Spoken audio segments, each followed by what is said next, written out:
And we are live. Another off-centered episode with Neo Cards and Comics, watching a Cavs game, predictably, and flipping broken leg, Steve.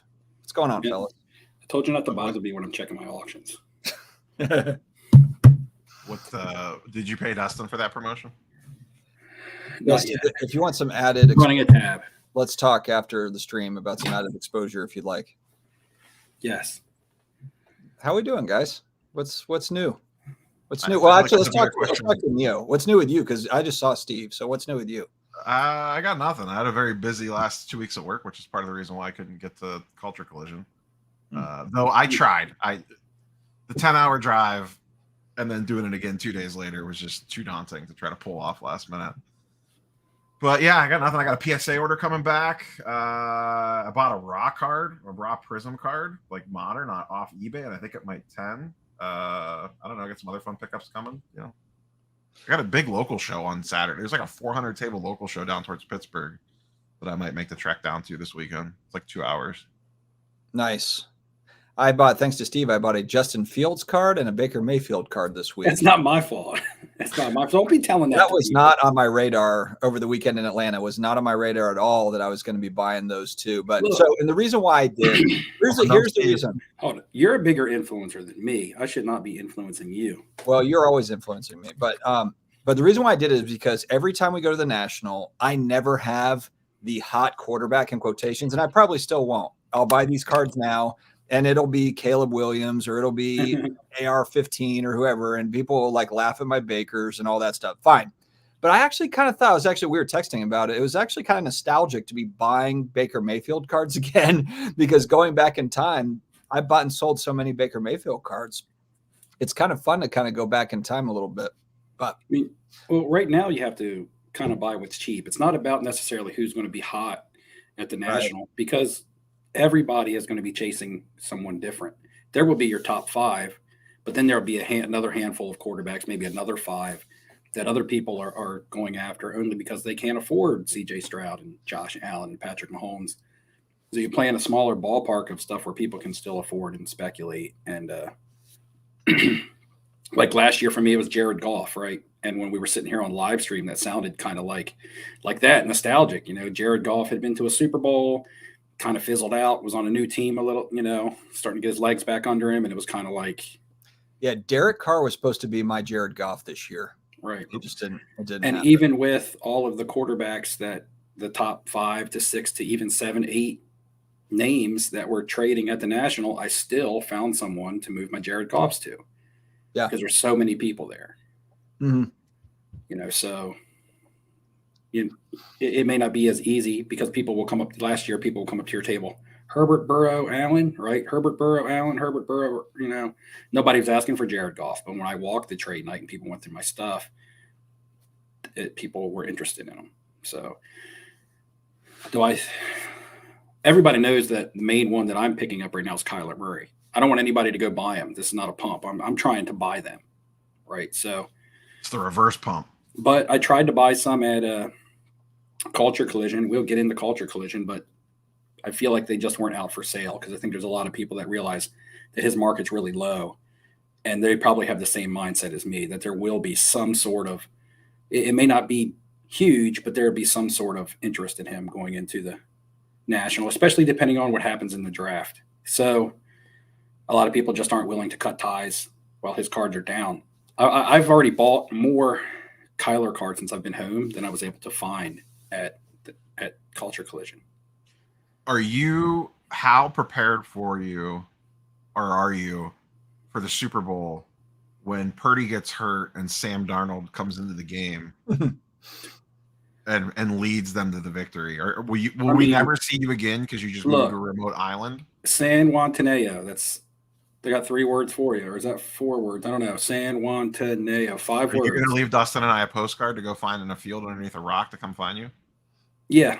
Well, I'm going to be hanging out with Red and Andy, like I said, working on a boat. Yeah, the Sam Darnold, that was basically the only one that hasn't worked out yet. I'll say I'm even. Well, who's the other one that didn't work out? No, I'm even on Sam Darnold. Oh, okay. I see what you mean. Goff worked out. Love worked out. I only bought 2 Deshaun Watson cards, so I didn't go heavy on him, but I sold those before the season. So there were just a couple select colors. I made like $150 off those. And then Deshaun Arnold Watson was the one that I sold enough. When he got named second string, and a lot of people thought Purdy might not be ready, I was able to sell enough of his stuff to break even. Watson's stuff is basically free. Well, and that's the thing. You have to assume the Browns are probably going to draft offensive weapons because their defense is so good. So what happens if they get a big receiver in the first round or something and there's some excitement? And I get it. It's Watson and whatever his background, but it's like, if it's cheap enough, I might take it. I might grab a couple of them if it's cheap enough. But can he still play? Well, right. Yeah. Last year, he just didn't look very good. He did get some playing time last year on the same team that Joe Flacco was ripping it up with, right? And I would not carry them into the season at all. I would just try to find kind of like sell off, hope someone is reaching a little bit on it. If I get them cheap enough, that would be it. So the only, and I get, because they are pretty cheap, like they are enticing just from a pure price point perspective. I almost think you'd have to carry him in the season because I go to 57 card shows a month in Northeast Ohio. No one is looking to buy or sell Watson card. Like people just don't care about Watson cards. Browns fans don't even really, they're like arms linked with him. But Delmar, I haven't bought any yet. All right. I haven't bought any yet. All right. But all you have to do is just break. I'm also buying OJ Simpson cards. Everyone going to get worked up about that too? All right, go ahead. But the thing I'll say though is if the Brown season starts and he actually plays like above average to well, then I could potentially see them going up. I don't know that they're going to go up just naturally on their own throughout the normal offseason nonsense. They could, but I think you'd have and the Nationals in Cleveland. So watch us just not buy them. And then he's the hot guy in Cleveland based on whatever. He's having an amazing, camp, and they drafted, Jesus. They don't really have the Texans have most of their draft picks still. Oh, do they? Yeah, from the Watson trade. Oh, God. Okay. Yeah. I get it though, because it is like it's almost worth the flyer because he is just like basically like a silver prism of him. I think a PSA 10 silver prism's under $100. Anything's worth it for the right price. People buy lottery tickets for $5 because they got a chance to win a lot of money at the cost of $5, right? So essentially it's what you're talking about. So yeah, but I'm not touching Deshaun Watson this year because I was glad I was able to get rid of the 2 that I had before the season. Deshaun Watson is not touching me either. So that's what you got to worry about. That's the bigger concern with Deshaun. I want a player that is going to generate news. Like you said, Deshaun Watson could get into the season. He's good at that. Yeah, but you know what I mean? Positive news. I don't want somebody that I have to rely on playing. So I want somebody to get a roster spot, a team draft a good player, or make a trade, or somebody be traded, or something like that, and then, sell on that. So speaking of the Cleveland National, this is my bi-weekly check-in. Have either of you booked rooms for the Cleveland National? Actually, Hambone's working on something for us. Yeah, we're looking for an Airbnb. Ham is been pricing them up for us. All right. Ham, if Ham's watching, he can feel free to send me any direct links if he wants me to give him a scouting report on a neighborhood. All right, so Cleveland National, we're like not Deshaun Watson, but what about the return of Nick Chubb? What about and I understand running backs aren't quarterbacks, but because it's like a local show and Nick Chubb coming back, if you could get I don't know what his prices are, but is he going to be ready to go? That's the thing. I think it's going to depend. I don't know that he is going to be. I would be shocked if he's ready to start the season. The normal, it's probably the normal time frame, but I think he's had bad knee injuries in the past. He's already had an ACL surgery and on things the same like that. I hope so. He's a great running back. He's one of the best pure runners in the league. And who knows what Cleveland would have did with him this year? Because even Jerome Ford and Kareem Hunt were somewhat successful. Yeah, it shows how good their line is because those other running backs did fine. And he's a really talented player, and he seems like a good person that the hobby could people love him latch on to. That's what I mean. He seems like a likable player. You'd actually be better off, honestly, for someone like Myles Garrett or something like that. Yeah. So some defensive players get some hype like those guys on nice cards. Rest in peace. Myles Garrett's people love Myles Garrett stuff. Mm-hmm. I would say you got to remember too with Myles Garrett, he doesn't have autos. He's never signed a card. Really? Yep. Huh. He said he would not. He has something. I forget what he said. There's like a quote of he wouldn't sign his autograph until he felt that he was worthy enough to like sign an autograph. And he was like real weird. Like they practiced at the NFL Hall of Fame and he skipped it because he said he would not enter the Hall of Fame until he earned his way into the Hall of Fame. For Joe Burrow, I haven't seen the prices come shooting down on him. I think there's just a lot of people that paid up on Burrow that would just decided to hold on to it because they didn't want to sell at a loss. That's my guess with Burrow. I mean, at least on a silver prism, we missed the window already. Burrow right scares me from an injury standpoint. I feel like he's always been injured, like whether it's a preseason injury or 2 season-ending injuries that he's had. And how many seasons has he been in the league? 2020. I mean, people talk about Tua and how Tua's injuries are scary. Right. And yeah. Joe Burrow has probably missed as much time as Tua has, if not more.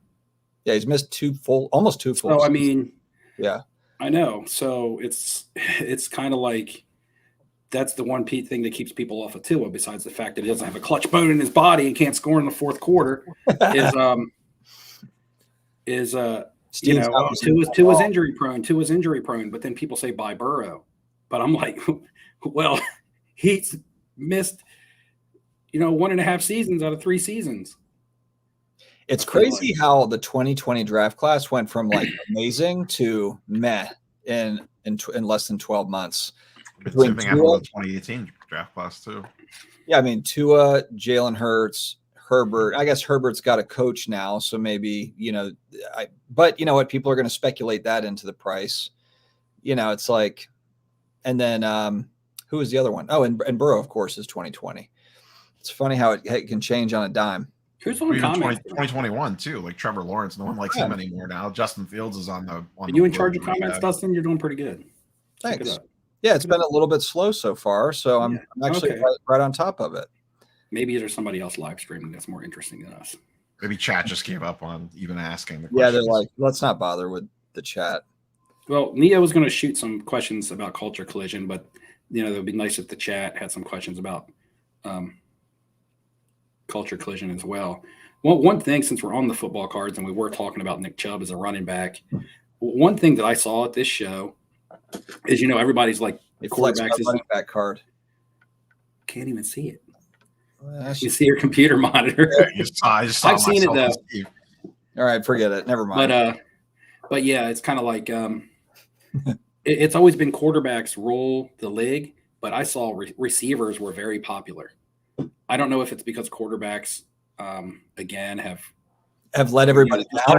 Just expensive, and wide receivers are exciting. But your top 5 young receivers, and even Tyreek Hill, who I don't necessarily consider to be young by the standards of the others, like Justin Jefferson and Jamar Chase and CeeDee Lamb cards, even in Atlanta, people were asking for. Is at a lot of tables where people were like, got any CD? And I'm kind of like, CDs, but I'm just. Wow, Steve. I just heard it a lot. I'm talking about like CDs and tapes. I wonder if people lost so much money on QBs that they're like, you know what?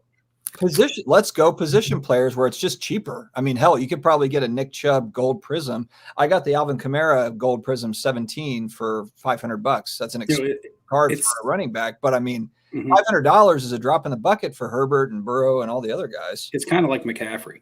I think it's when when the best player on the team is a position player. Typically, when you say, here's a team, give me their best player, most of the time people kind of steer to the quarterback. But me as a Dolphins fan, if you say, who's the Dolphins' best player, I say Tyreek Hill. Tyreek, yeah. If you say, who's the 49ers' best player, you say Christian McCaffrey. Who's the Vikings' best player? Justin Jefferson. Who's the Cowboys' best player? CeeDee Lamb, right? So the guys that pop into your head first as to be the team's best player are the ones that – and people know this because they play fantasy football and things like that. And, it seems it's not so much with the running backs. I think the fear of injury kicks in. But the receiver stuff it just seemed popular because I think it's a little bit more affordable, so people can tend to collect them more so than the quarterbacks. Mike Petty arrives with F the chat. Good to see I saw Mike on a live stream last night. Mike showed his face. I saw for collectors, right? Yeah. And I would like to say, if anybody that was on that live stream last night is watching this live stream, thank you for inviting me on, because I commented in their chat and they asked me to come on. But when they asked, I was in bed watching that live stream. I was falling asleep. When I was, so I wasn't able to, I was in no position to like get up and get on a live stream, but I appreciate the gentlemen that were on there that like, hey, Steve, you want to come on and talk about your vintage pickup? But I didn't get invited. I just assumed they probably didn't want to see all my vintage stuff. They were just like, hey, don't invite him on. Hey, you could have whipped out your autogram card. I've got plenty of vintage and your Jim Brown, and you should make a deal with me for that Jim Brown. I still don't have one. I got 2 of them, Steve. Yes, Neo's got them. All right, Alex says, what's with this Victor Wembanyama? If I to join 500 breaks to chase a rookie card and I win, should I sell such a card this week or in 2 weeks? We don't give advice as far as like timing goes, or I can't speak for you guys, but I'm pretty sure that you would agree. We don't give timing advice. But I feel like almost everyone, if you ask this question, it's basically like if you pull it, sell it immediately. That's kind of like because it's the brand new, especially in the first couple weeks of release. Yeah, because it's like the new stuff is always hot and then it cools off. So I don't know. What do you guys want to throw in there? Anything? They always sell right away, right off the get.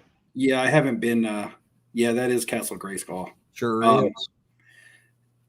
And the drawbridge works, but Sidebar. Yeah, I don't know a whole lot about basketball right now. Even if I was to like try to give you some insight, I know that Chet and Wemby are like the 2 guys that are dominating the rookie scene, and I know this because I hear the buzz at the show, like in Atlanta. I know what people are asking for and stuff, so I know what must be popular. But as far as I don't think the Spurs are playing very well, and Oklahoma City is playing really good. But I don't know, if Chet's the number 1 option on his team. That's right, SGA. So it's kind of like I typically, when I go after a basketball player, it's the guy who's the number 1 on the team. Because if you can look at even Jason Tatum and Jaylen Brown, they're both now great. Now that I've got up on chat, he's basically saying I don't need the advice, and he was just joking. It was just snark. So there we go. There you go. You were trying to answer, and he was just playing around. Pretty cool for the vintage non-sports market. Yeah, so basically there was a comment about Steve Aoki buying up a bunch of vintage 77 Star Wars cards. Look, all I need is Steve just to kind of like diverge over to Stranger Things just for a few weeks. Not this Steve. That's all I need. Don't confuse him. Hey, Steve, Stranger Things season 5, it's coming out. It's just funny because Steve is basically the whole reason why the Marvel PMG craze happened, like by himself. Quit saying just Steve, because they're going to think that you're talking about me. Oh, I'm talking about Steve Aoki. My bad. Yeah, I don't want that. Steve pumped Marvel by Don't put that shit on me, Ricky Bobby. Steve pumped Marvel Vibranium, not PMG. Yeah, Steve was like, I really like these Vibraniums. I did good on pop culture cards at the show, though, and people were coming to the showcase, and just like you got a lot of questions and a lot of people being introduced and not knowing. I've been selling that inventory from the show. I put some of it on eBay, and I've sold stuff this week. And so it's just I wanted to take all of it to the show first, just kind of see kind of how it is, and also like it's not the timing isn't quite right in my mind, just because they haven't gotten enough footage yet to get a trailer out. There's usually a couple of trailers leading up to the actual season. Season 5 is not going to happen until probably summer 2025. We're like 15 months out. So yeah. I was going to say, why would you even list Stranger Things now? Why wouldn't you wait for a trailer to drop? Because I've got dupes, I've got triples on some stuff, and I just got them. I got in like really low on some of it. So I was just like, yeah, you know what? I'll go ahead and start selling off some of it. No biggie. Yeah. And where I see down here where Cards Across America says he should have bought my Game of Thrones autos. Those things, they did not last not even an hour. Yeah, one card did. Let me clarify too. So I have about 150 Stranger Things slabs, and so like the best ones are I've got about 60 that are like 50 to 60 that are my best ones. The idea is I sell kind of the 100 to pay for the 50, 60. So I'm not just to clarify, I'm keeping a large Stranger Things collection, but I purposely bought a lot of duplicates. It's kind of like what we talk about. If you like something, it's inexpensive, then try to snag up as many as you can. That's kind of what I did. All right, go ahead. Well, it's just like the Game of Thrones stuff. At the last second, I decided to just stack up a pile of, say, anywhere between $15 to $25 low, cheaper, smaller characters from the show, because I had them. They came in a big bulk lot when I bought another card. And then I had about 5, maybe 6 of the decent, well-known characters. And then I had the 2 graded Kit Haringtons. And I had those slabbed. I had those tagged at $500 a piece. There was a raw copy on my eBay watch list for $499 of the exact same card that I had in a 9 auto 10. One person came and bought that first day. You were there that first hour, the whole stack. They bought the Kit Harington and the whole stack of other 25 or so autographs that were there. And then it was a dealer because I saw them again. Yeah. So then I had the other Kit Harington in my case. I didn't get it out. Then I put it out in the showcase, and it went to the last day. And then on the last day, I sold it. So both of the bigger items that I had from Game of Thrones both sold. So I still have a bunch of like $5 to $10, $15 autos, maybe another 10 more that I didn't take because I didn't have room in my case, that I'm just probably going to send out to DC Sports or something and see if I get $5 to $10 a piece for them. I wish I would have just taken them to the show and cashed it out like that. But the pop culture stuff, I don't have. I mean, funny story is Dustin had to walk away from the table, and you had everything tagged except like the big piece in the center, the Millie Bobby Brown. And I'm like, if somebody comes up and they want to buy that, how much do you want for it? And you're like $3K, right? I want $3K. So, okay. Dustin leaves. Like 2 minutes later, somebody walks up and they're like looking at him. They're like, "Oh man, how much for the Millie Bobby Brown?" And I'm like, that one's $4K right there. But I'll settle for $3,500. No, it's just Steve's trying to make a quick 500 off. Well, there's one. The best part is you would have came back to the table and Steve would have been like, "You're never gonna believe it. I sold that card for $3,100." Yeah. And dinner's on me. Sorry, man. I messed up. I sold it. Yeah, he's like, "Sorry, man, I messed up. I accidentally sold it for $2,000. I'm so sorry." And then he put like $2,000 in his pocket. Sold it for $3,100, and dinner's on me. Something's up. There's one on eBay that's listed at I think $3,500, and another one at $7,500. It's numbered to 25. So, hey, at least you didn't have a mispriced sticker on it. That's never happened to an influencer that walks away from his table. Oof. Shots fired. Look, I made a quick flip. Like, I don't normally buy inventory at a show, then put it back into my showcase. And I bought that Nick Saban, Allen, and Ginter on the first day. Yeah. And I said in my video, I said, I just picked this up for $500. I'm going to go. The last comp was actually $915. I said, I'm going to go sticker it for $750. And if I can sell it for $700, I make $200. Somebody gets a deal. So it'll be priced to sell because the last comp is really good. And that's exactly what happened. I put $750 on it. And a guy walked up to the table. It was like, "I'll give you $700 for the Saban." Well, he was like $650. I was like, "Nah, $7's the lowest I can go." It was like, "You can check the last comp if you want." And he checked the last comp and sold it. The other thing is that I told you there was another Jon Snow Kit Harington auto, just like the 2 that I had graded on eBay Raw. That sold off my watch list during the show. So a comp got established for that card, which there was no recent sales. So, and I, when they were buying the person who bought the second one, they actually looked it up and saw the comp. They were like, "Oh man, a raw copy just did 500." And I had mine stickered at 500. I could have probably had it a little bit higher because it was graded well, but it was all good because I had, probably close to doubled up on that card. So, but the Simpsons sold, the Family Guy autographs sold, and I bought those for like $20 a piece and graded them with SGC. Yeah, and sold them for like 60. So I made like $20 a piece on those. You had a lot of your stuff priced to sell, though. Yeah. To be fair, you bought it for 20, you graded it, so you're in like $35, $38, and you sold it for 60, or you sold it for 55, or whatever. Like most of the time, dealers, it's like they do that and they have it stickered at 100 or whatever, and it sits there, or 120 or whatever, But you had your stuff priced to sell. I thought I didn't see any Caitlin Clark cards. Now, granted, I didn't get to move around as much just because we were set up there, but I didn't see any Caitlin Clarks. I know that there was that huge sale over the weekend for what, 80 grand or something for the Superfractor, but I didn't see any other cards there. Did you, Steve? I did not.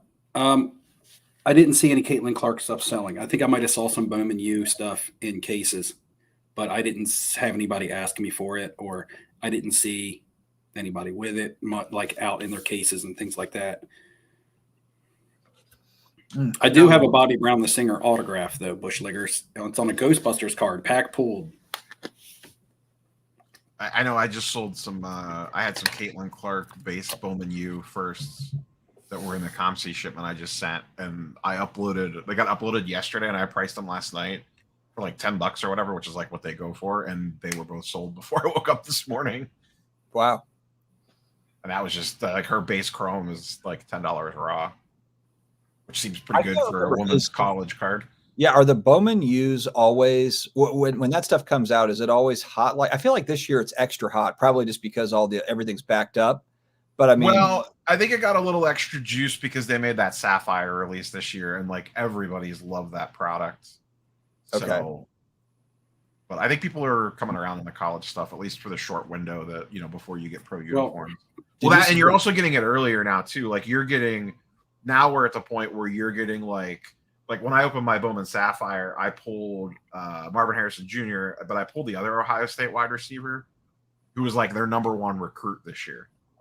So like that guy's actually got some legit runway as a Bowman first card because he really hasn't done anything yet, and he's still going to be at Ohio State for 2 more years. Well, did you see Panini signed an Ohio State quarterback, 5-star prospect? It's either Ohio State or another big school, but this kid just signed an exclusive with Panini to sign autos. He's not even in college yet. This is a 5-star prospect. I mean, like some of these guys might have autos, for 4 years before they ever even get into the NFL. So, I mean, yeah, that college product that used to be kind of garbage because, a few months later, you're going to get like the pro uni autos. Those days might be over. Like there might actually be like quite a bit of runway for those college unis, for a lot of the college uni stuff.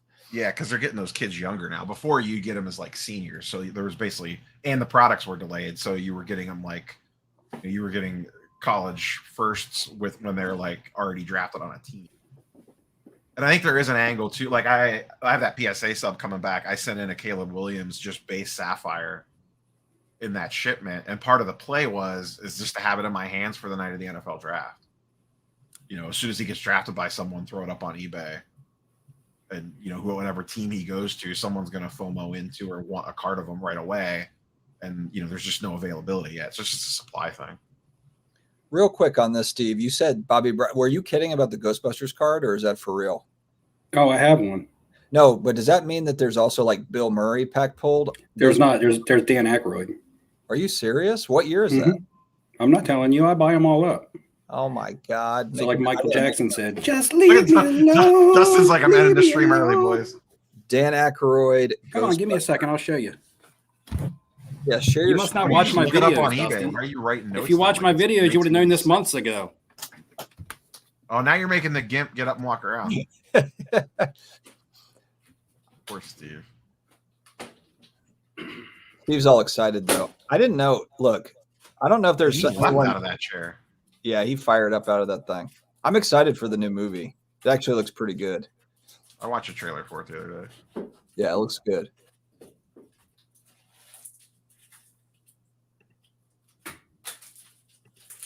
You all right, Steve? He's still trying to get up out of the chair.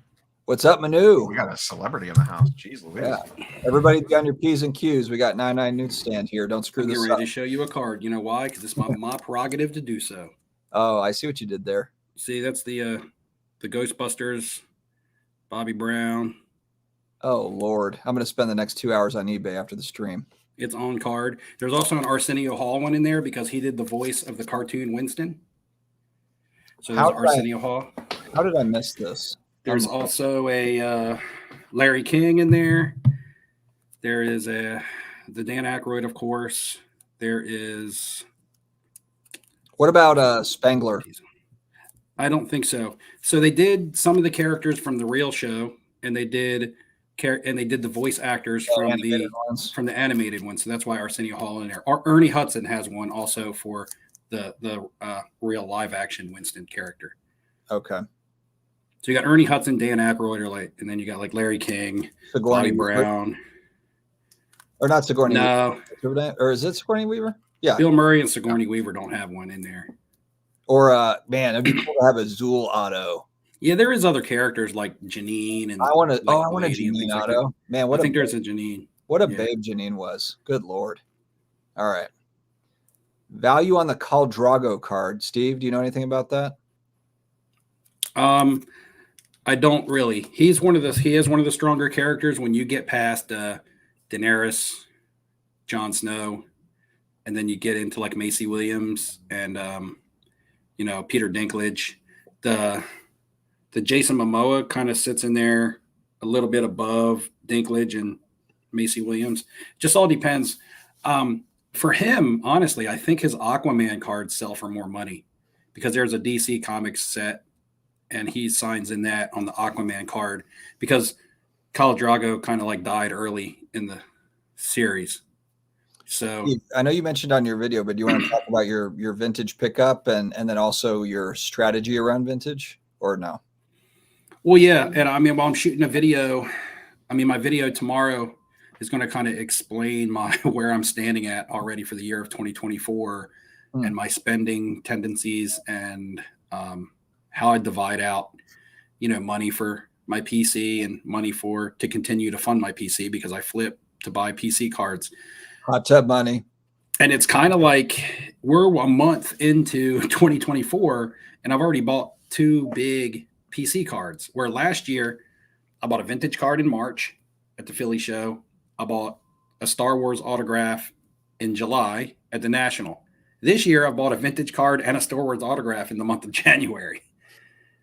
This time last year I was buying Jordan Love. And, the quarterbacks I was buying, Jordan Love might have been one that I left out. I did good on Jared Goff. I did good on Jordan Love, but Jordan Love was the first one that I sold as soon as Aaron Rodgers got traded. But you've had some leftover inventory. I mean, like those Game of Thrones autos, you bought those in Atlantic City. That was like 18 months ago. 5 or 6 of them I did. And then another one I bought a large lot of them. That's right. They sent you 5 months ago or something. Yeah. Yeah. But the Simpsons stuff sold. All of my Walking Dead autographs sold, both Andrew Lincoln's and the Jeffrey Dean Morgan Negan card. They all sold what I had them stickered at. I sold all 3, actually. I had them stickered at $500, and I sold all 3 of them to the same buyer for $14, for $100 off of the sticker.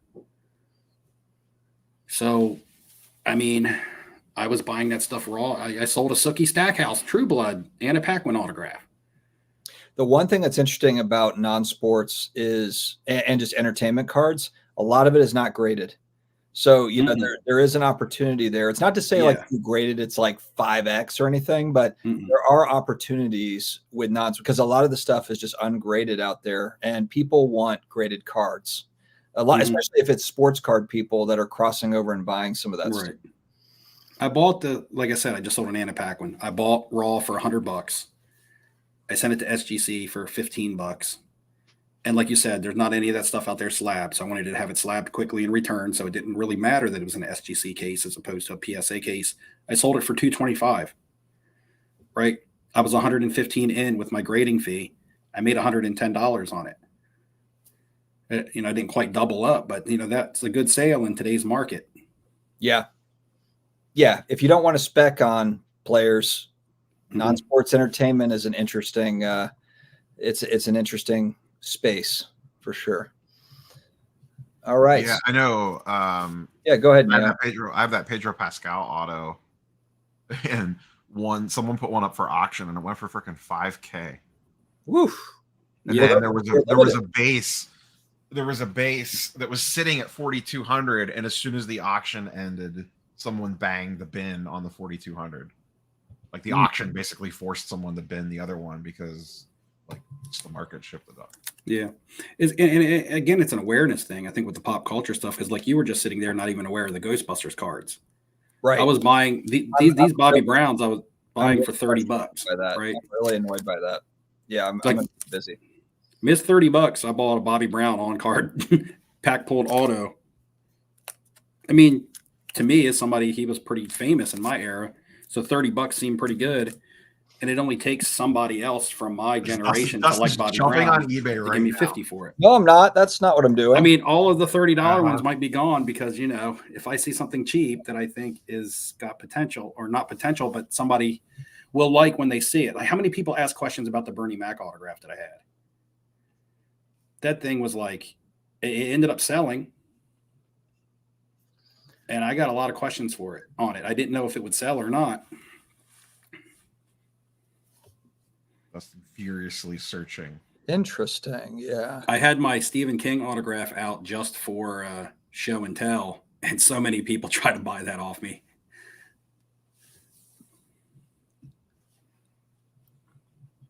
That's nuts. I cannot believe that I've never Do you see him? before. Yeah. What the hell? You slipping. You see, you stuck in the upside down, man. All you know is Stranger Things. Hey, it's been good. Stranger Things has been good. Yeah. Oh, it's good. How much? You're Bobby Brown. That was a good price you got it for.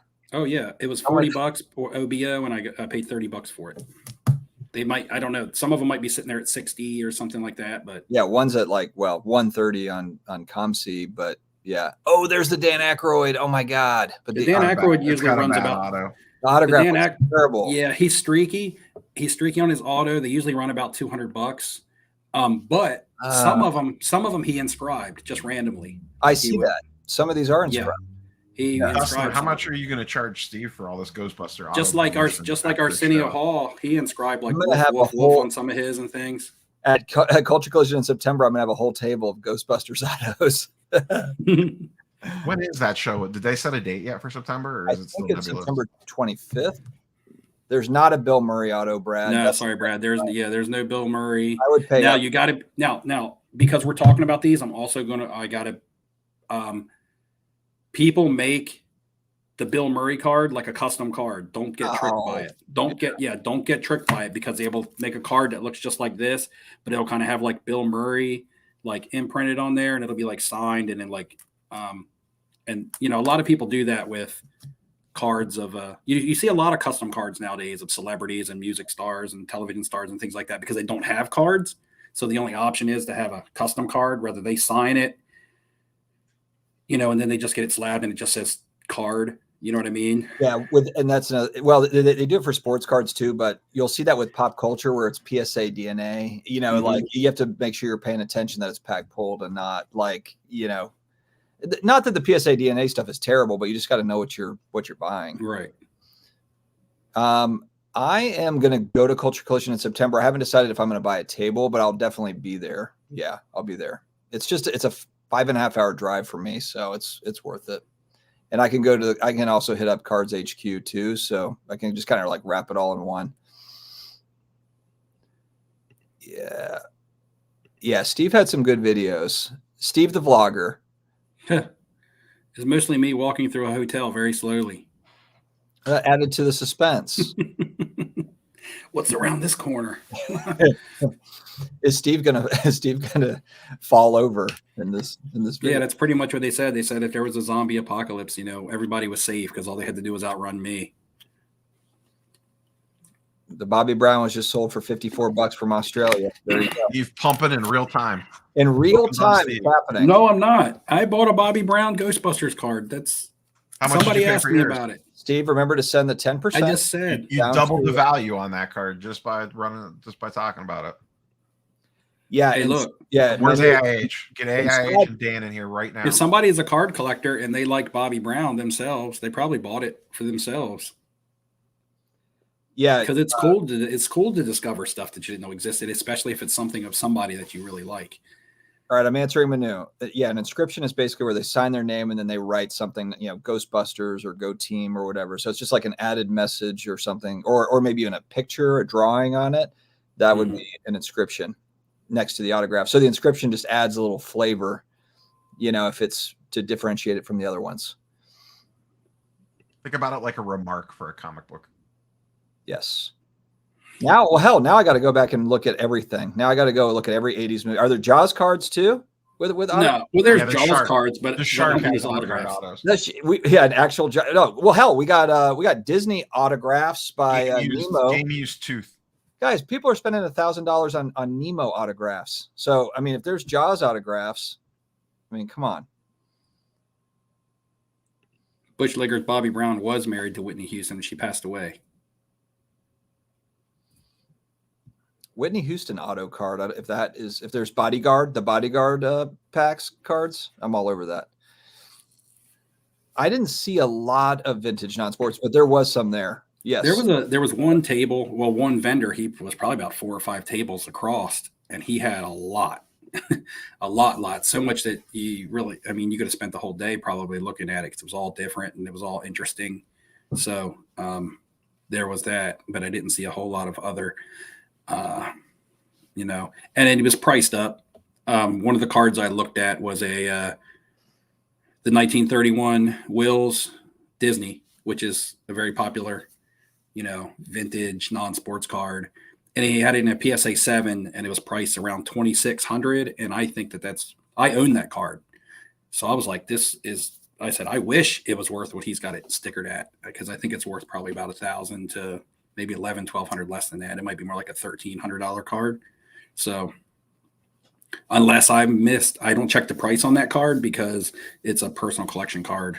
So, but yeah, there wasn't like I said in my video, not just non-sports. There wasn't a lot of vintage at all. Like there was vintage sports. Don't get me wrong. There was, you know, football and baseball, not a whole lot of basketball. Like I said, basketball is a little more rare, I feel like, than the other vintage anyway. But yeah. But not as many sets, nowhere near as many. Yeah, there just wasn't as much of it. Like, especially when you're used to going to a Philly show or even Chantilly, like I am. There's my local shows.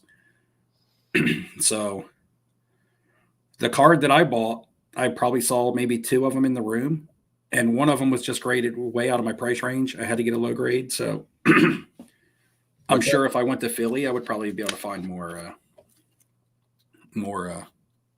options on that card, though.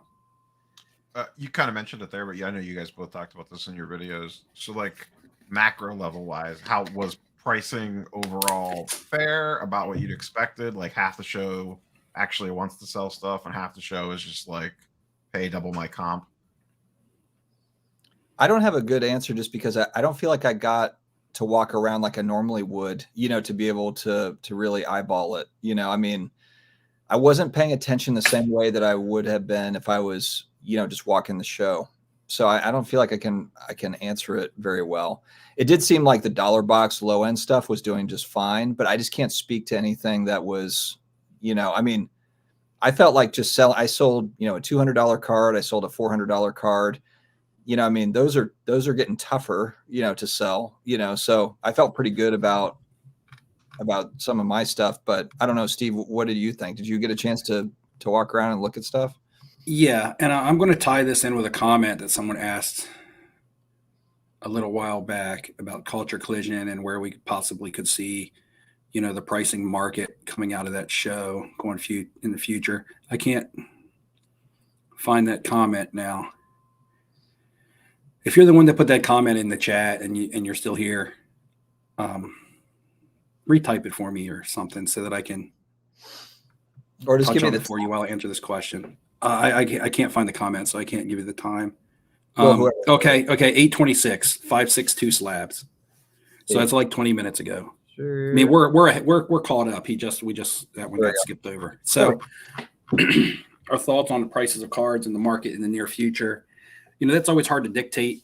This time of year, with it being tax return season, disposable income is kind of there for a lot of more people. So you're going to see more sales this time of year than you are, say, in a November, October, even December type thing. As far as Culture Collision goes, what I saw was if you're one of the hot players today, like I talked about earlier, Wemby, Chet, any 4 of the quarterbacks that were still in the playoffs at the time, we still had 4 quarterbacks to play. You were priced fairly. Okay. your prices were high because you had a lot of hype built in, but it's not like people were trying to gouge you for CJ Stroud, who was eliminated, but he was hot. People weren't trying to gouge you for Patrick Mahomes. Lamar Jackson had a little bit more built into him. I feel like Brock Purdy wasn't moving a whole lot. I don't know if it's because people didn't have faith in the Niners or if they feel like Christian McCaffrey, if the 49ers win, he's more likely to get MVP than Purdy. I don't know what it is. I can't explain it.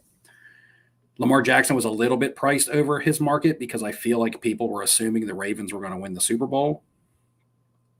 You could have bought a Patrick Mahomes Prism rookie probably on Friday for like $2,800, and now it's $4K, right? So, and I had to check and see if there's auctions are legit. But anyway, because that card's been shilled to hell in the past. But I would say vintage, it's always hard to price because it's an eye appeal thing. It's hard to say, okay, well, a PSA 5 is comping at this much. Yeah, but when you're getting into low-grade vintage, it's all going to look different. So the prices are going to be over. There was a PSA 5 Jim Brown rookie card that was priced about a third higher than the normal comp, and it was priced higher than a bunch of 6s that I saw because it had dead centering on it. I mean, perfect. Yeah. Now, the cards that were overpriced are cards in my mind, and I'm making an assumption here, an educated guess, are cards that people are upside down on. For instance, Kyler Murray, like players that we're talking about that are down. I still feel like there's a fear of selling them and taking that loss that they're going to have to take, and they would rather wait it out and hope that there's a rebound, because every Kyler Murray card that I saw, and that wasn't many, that might have been 3, was priced, one of them was priced double of comps, and one of them was priced 33% above comps without the dealers wanting to move. So one was a PSA 9 Color Blast Kyler Murray that they wanted $1,000 for, but that card's $700 all day, right? Mm-hmm. And the other one was, and you saw these in my video, the other one was a Panini 1 out of 125, and the exact same card. And I know Panini 1 has different variations, but I'm talking about the exact same card in a parallel out of 95 or out of 99 and out of like 65 or something, sold for $94 and $107.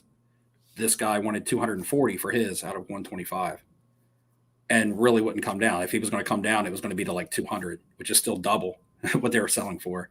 So I feel like it's I feel like cards that people, there's some cards that people are just feel like they're married to them, and they're just going to go down with the ship rather than cut ties, hope for a rebound.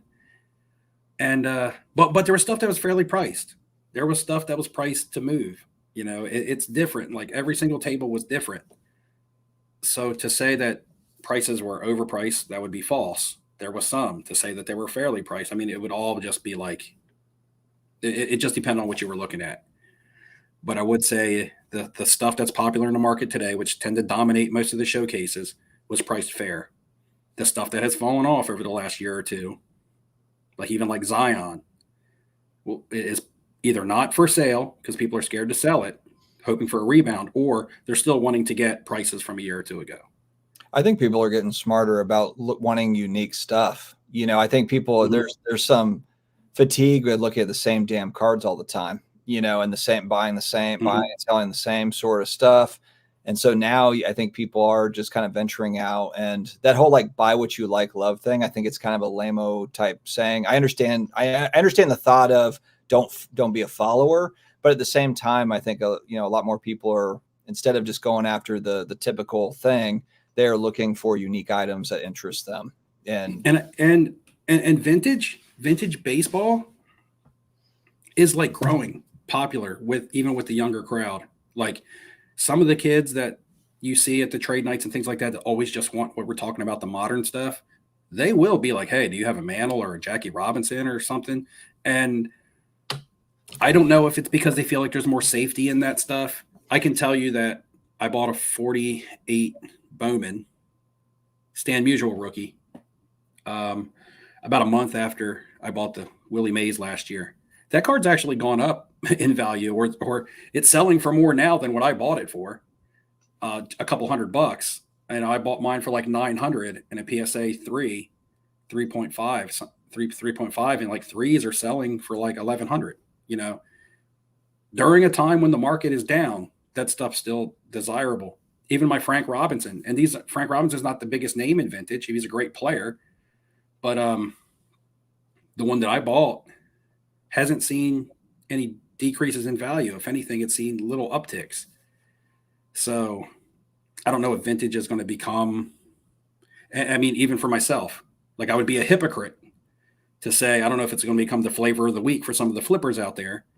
I would be a hypocrite to say that because it's something that I'm also gravitating to as well, right? So I have to throw myself in that same group of people who are starting to get attracted to the vintage cards. Now, for me, it's more of I want vintage for my personal collection. 10 years, 15 years down the road, I just feel more comfortable having it. So, and this strayed from the question that we had, but it was just a topic because he asked about the market. So, Neo, did you want to talk about Manny Ramirez cards for a few minutes? Hey, he's signing at the National. Oh, is he really? They announced him as a signer at the National. Have you met him before? Oh, really? No.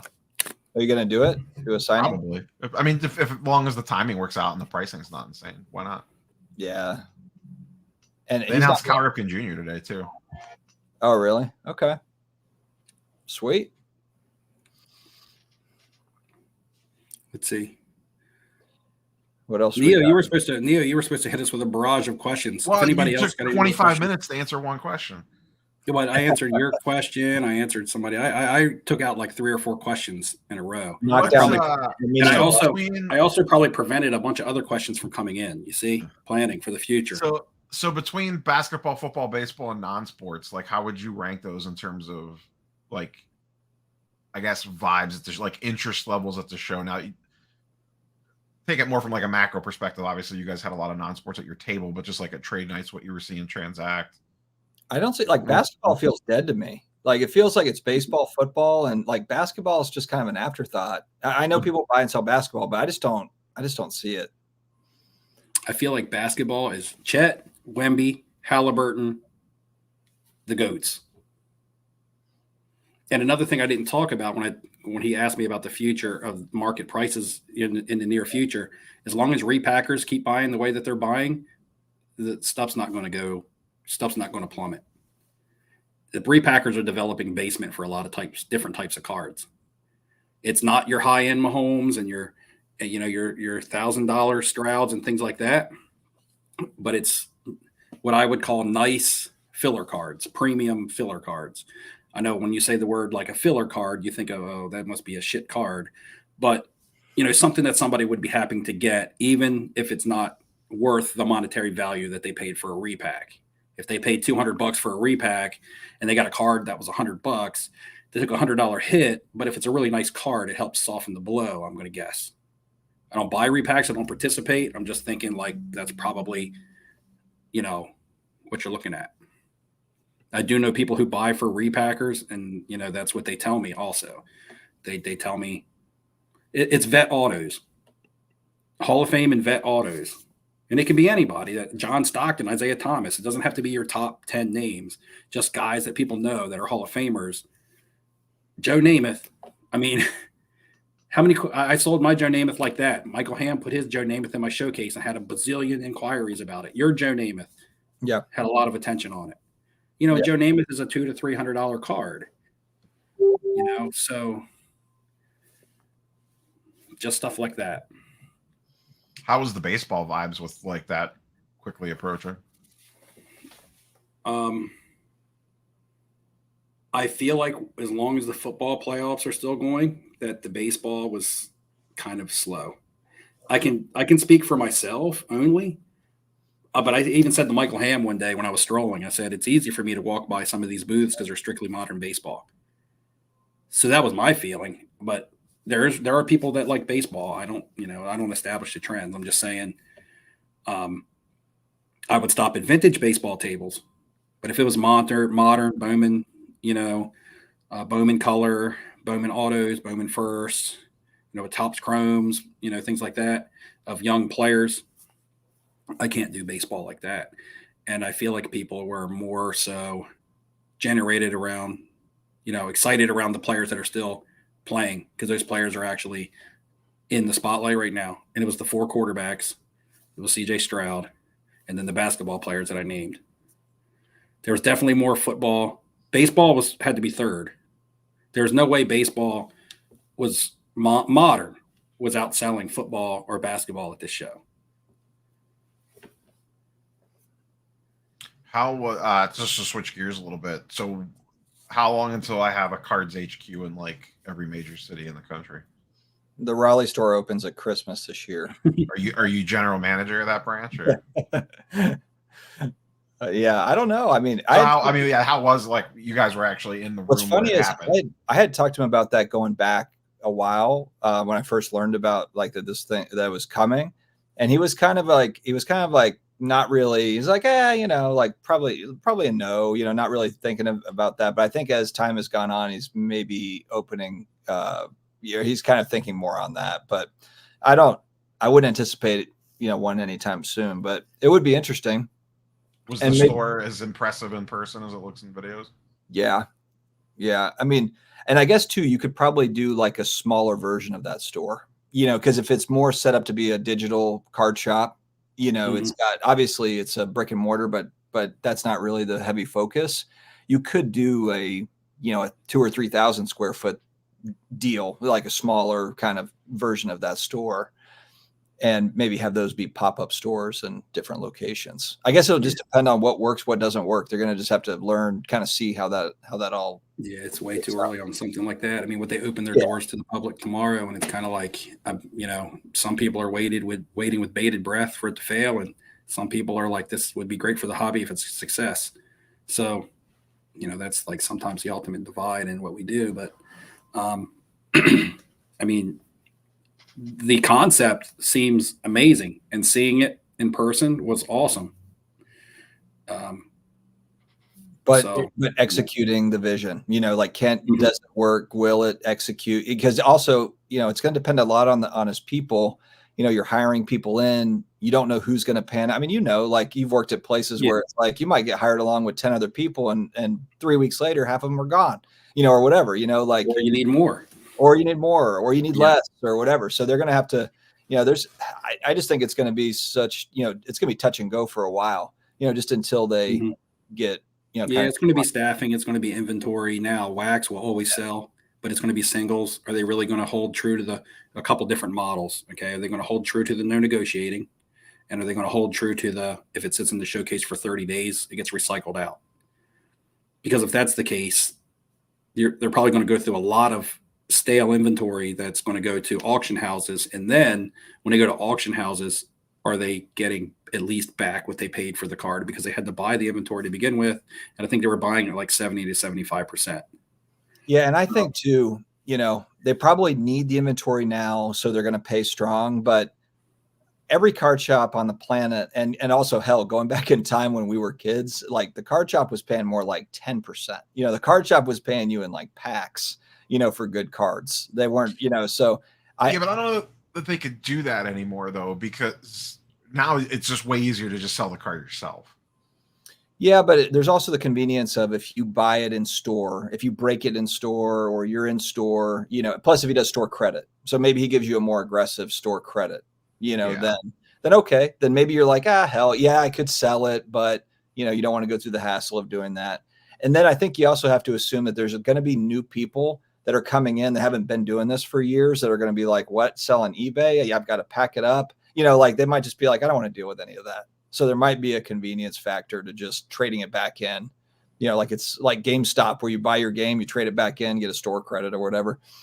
I don't know though. I'm speculating. I've never owned a card shop, so I don't know. I'm curious to see what it's going to look like when like the breaking stuff is all fully up and running. Like when he's like, are they going to be able to like sustain running like, 3 or 4 breakers at a time with all those different booths, plus a little arena thing and all that? Like if they can legitimately sustain that, then they'll be fine, because in all honesty, I think people are kind of like missing the bigger picture of like everyone's getting hung up on the no negotiation on singles.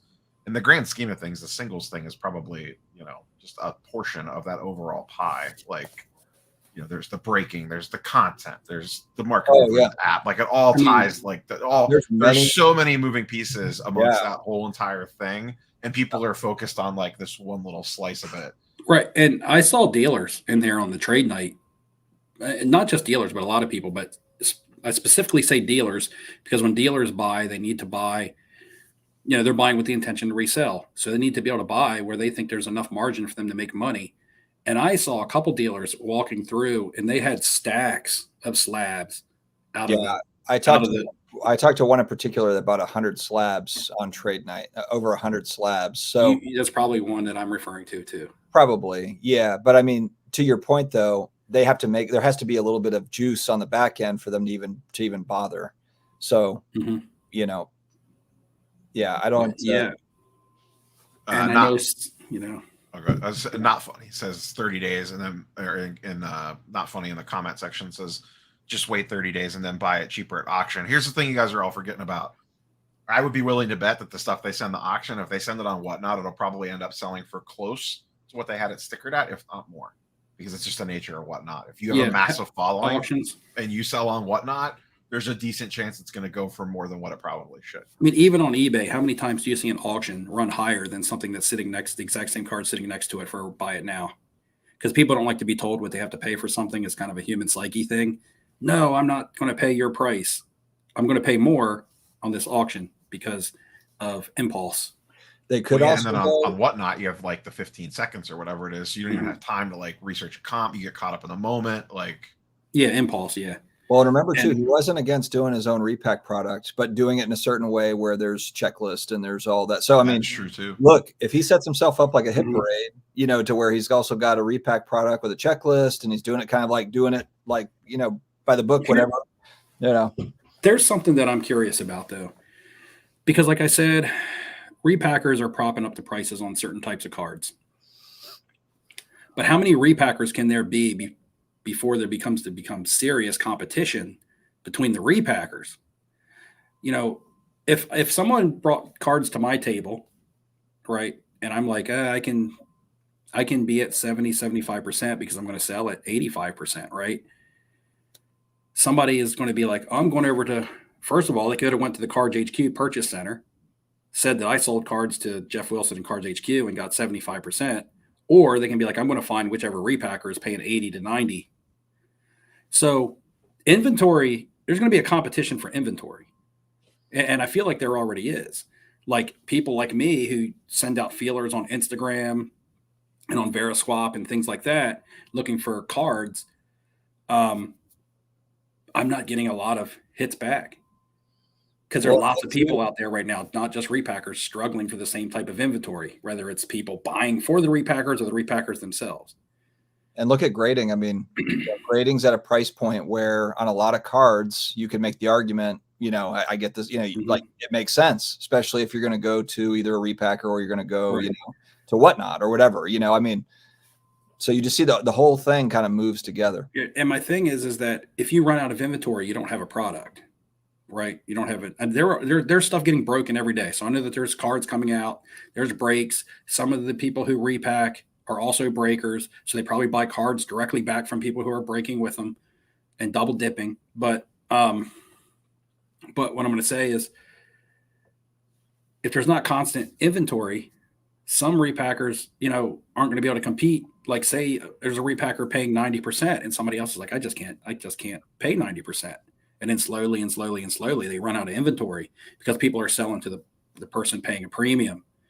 I don't know. I'm just speculating on it. There's going to probably be some sort of survival of the fittest when it comes to the repackers, just like it kind of happens with the breakers, right?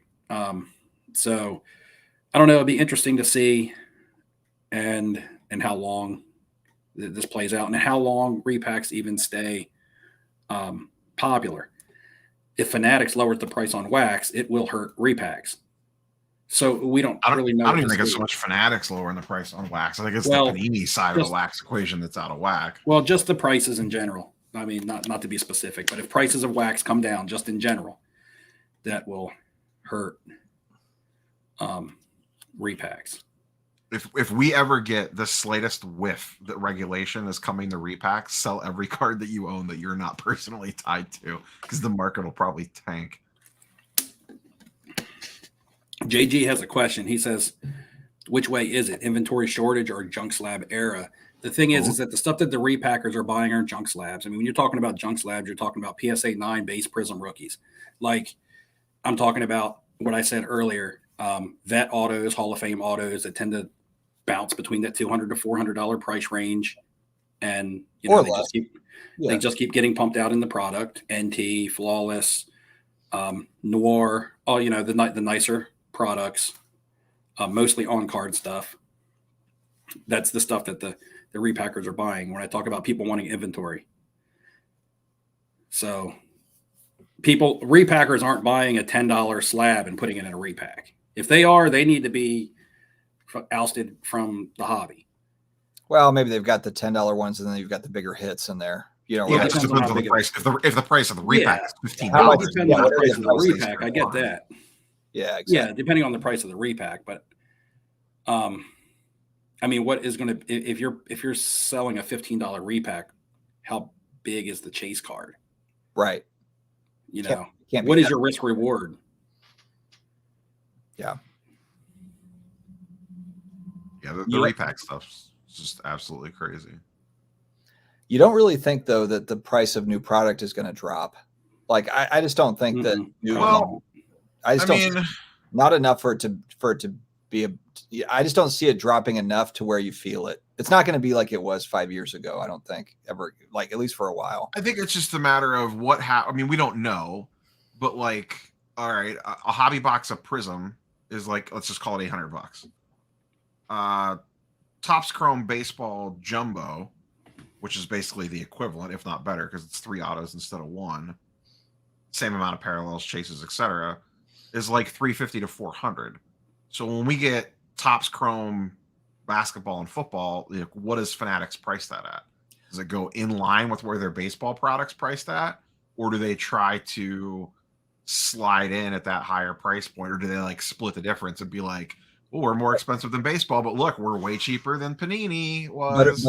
But do they print twice as much of it? So it's like, it's a $400 box, but there's twice as much of it print. Like, they could really, blow it out.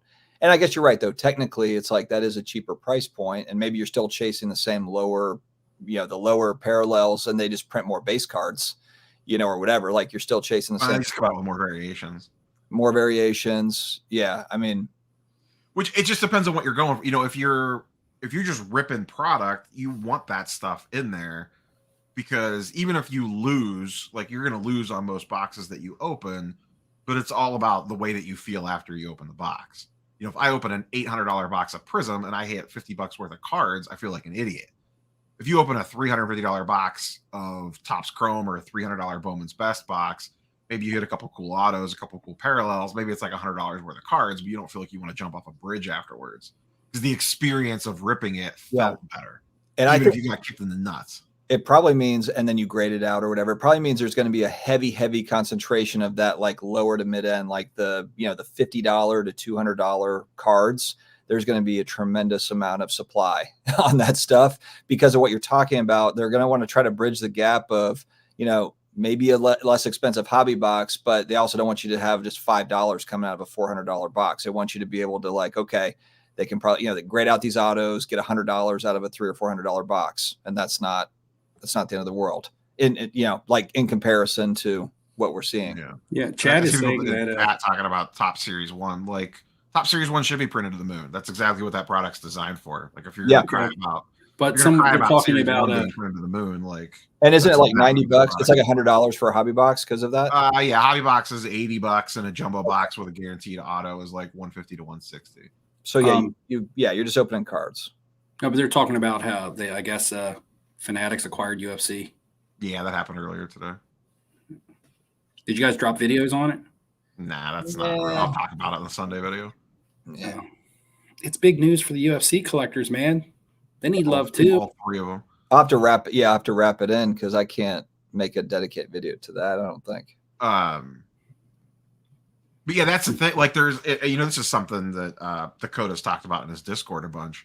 Like, if you're a fan, if you just want to rip a football box, as like a casual, they got to have not a good option. Yeah, they got to have that top series 1 for football. Yeah, because even Don Russ is freaking expensive, which would be like basically be like the equivalent, and actually it'd probably be lower than that. Like, Phoenix came out this week. It's a cool product. No one cares about the singles from Phoenix. It's like $500-$600 a box. Yeah. Like, I'll go back to Bowman's Best again because that came out 2 weeks ago. It's $300 a box. You get 4 on-card autos. They're not like the most spectacular cards in the world. Most people don't chase Bowman's Best singles, but that's like $200 cheaper, and you get way better stuff out of it. And this is also too with Panini. You can't even get a Stroud auto or a Bryce Young auto. Like, you know what I mean? Like, the top guys in the class aren't even in there for auto chases. Like, it's crazy. What was I going to say? The Jeff Becker comment about it's ridiculous people are hung up on the Cards HQ pricing model. I think a majority of the people that are hung up on it are people that aren't like buying for collection. Because a lot of people, let's be real, are buying to make a profit margin on the other side. And so, and that's kind of one thing I get torn a little bit between when I'm a dealer at a show. When I'm a dealer at a show, I shouldn't be expected to sell my cards for like 70% of comp because I'm the dealer, right? I should get the luxury of being a dealer, of being able to buy at that, but not necessarily sell at that. And when I'm on the other side of the table, the role should be reversed. If I'm taking my cards up to another dealer, I should be expect somewhere between 70 and 80. Oof. And when I'm buying, I should expect to pay, a little bit less than market, but not for them to give it to me. So I think that his model, and he said this himself, is directed towards people, maybe buying gifts or buying a card for themselves, people actually collect for themselves. But I think that the people that are more in an uproar are like, oh, I'm not going to be able to go to Jeff's store and buy for 70% and then flip it for 85% on another platform. I think that's where you're getting a lot of the complaining about it. And I don't know, because I don't know who's openly complaining about it. I just know that some people talk about it. And that just seems like would be the one that would make sense. You'll find the people real quick. But that just seems like that would be one of the majority of people, because, and especially if he's buying a lot of inventory, if he's buying a lot of inventory, the people who are looking to buy and sell flip on Instagram, that's another piece of competition for them. And then they can't go to his shop and buy to make money unless they're prospecting and the card happens to go up, and they make money, passively because a card just happens to go up in value, as opposed to I'm making money because I'm selling it, or I'm buying it way under comp and selling it, for more than what I paid for it. You can easily make money in sports cards if you're buying stuff way below market value. That's just easy. That's why there's still lots of dealers and lots of people doing this, because they can buy at 60, 70% and sell for 85. I mean, you do that a lot. You do that enough, you make money. The other aspect of this too is that it's Jeff. He could have came out on that interview last week and said, hey boys, we're going to negotiate all day long, bring us your deals. And the same half of people that were complaining about the pricing would be like, oh my God, he's negotiating? Are you crazy? What is he thinking? What an idiot. So it's Jeff. So it doesn't matter what he says. There's going to be a certain segment of people that are going to hate whatever it is that comes out of his mouth. And one thing I left out about Culture Collision when we were talking about variety, there was a lot of Pokemon there. Like it was pretty strong Pokemon, and it was popular, man. The Pokemon dealers, man, their tables were always packed with people. A lot of young people at the show too. Yeah, and even like trading this Pokemon for this Pokemon, like just like we do with sports cards. I know that. I know it's been going on for a while, and it maybe seem kind of different to me. That's because I don't know anything about the market or values or what is what. But there was a lot of that, and there was a lot of vendors that were strictly dedicated to Pokemon, and they would have singles, and they would have wax, and they would have plushes, and and all kinds of merchandise. Something to note too. So the guy I brought with me, my buddy Brian, that helped with the show, his son is, I think, he just turned 11 maybe. And he is just now getting introduced to the whole idea of graded Pokemon cards, and he flips out over a 10. It's a 10 grade, and absolutely, goes nuts over, oh my gosh, this is a graded card in a slab. And I think that Brian represents a lot of people that they have a son that's into it or whatever, where they're not. It's kind of like what I was just saying. The people that are in the chat have probably been doing cards for a good bit. There's a lot of people that maybe just got back in 6 months ago, a year ago, because, their son, daughter, whatever's into it. And, they're just now figuring out there's grading and all that stuff. So I think we have to keep that in mind when, we get kind of caught up in our own kind of recency bias and what we know and everything. But there actually are people that are learning about this and getting into it now, whether it's Pokemon or sports cards or whatever.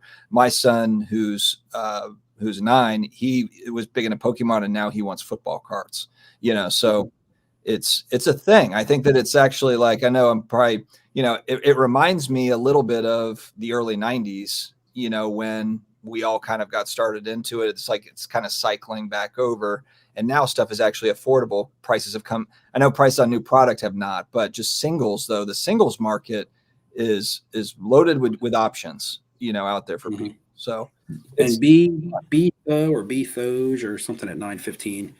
Okay. You see it? Yeah. He says everybody wants to buy below market. I've never met a dealer who wants to pay market. LOL. Yeah, I don't think anybody wants to pay market, but I will say I've sold 2 cards to dealers, one at the National and one at this show, who gave me full comp for a card.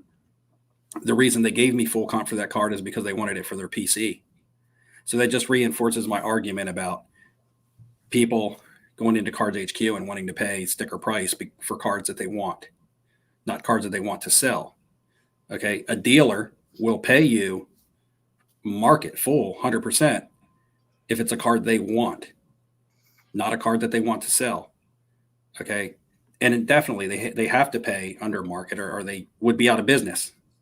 Nobody's saying that dealers want to pay market for cards. I mean, that wouldn't make any common sense. I mean, they would be out of business, but they will pay for cards that they want full price. I've lived the experience. So again, that just goes to cards that people want, they'll pay for. I sold the Larry Bird laundry tag this week. That guy really wanted that card. He offered me full comp. Yeah, he wanted that card. There happened to be a comp on a card that was numbered out of 2. The other copy, I had number 1 out of 2, and there was 2 out of 2 actually sold recently enough for a comp to get established. Now that kind of hurts me, because a card that's 1 out of 2, I can kind of name my price. And I still kind of can, because who knows when he'll get another chance. The other one may never come to market again. Yeah. But it did give him a starting point. And he kept saying, I will give you full comp. I will give you full comp. And I'm like, man, I got to be a little bit above that. So.